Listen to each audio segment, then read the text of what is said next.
Позади несколько сотен километров, впереди не меньше. Велосипедисты, которые едут по следам академика Петра Чихачева, посетили много исторических мест. Но чего им это стоило, расскажет Алексей Стоянов. Сейчас он с нами на связи. Алексей, здравствуйте, и, пожалуйста, вам слово.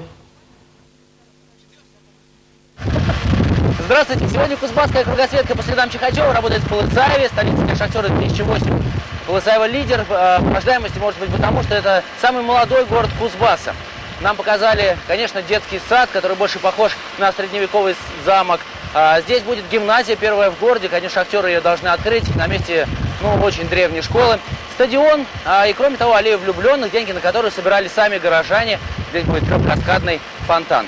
Стоит отметить, что еще накануне мы были в 150 километрах от этого места, по тайге шли по карте, навигатору, тащили на себе всю аппаратуру через тайгу, пробирались буквально через болото по звериным тропам, видели медвежьи лёжки, следы медведя.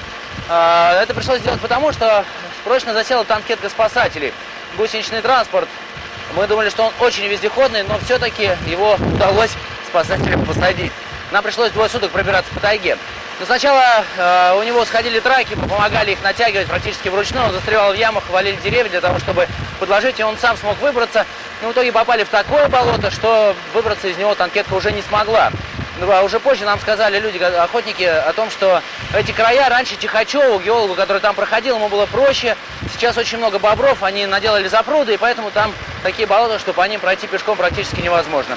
Но мы вышли благополучно и на катере, уже потом добрались до Крапивинского, нас встретили, все обошлось благополучно. Сегодня вечером мы должны прибыть в поселок Каракем. Так раньше назывался поселок Каракан, который сегодня есть на карте Кузбасса. Там Чихачев отметил выход мергелевых песчаников.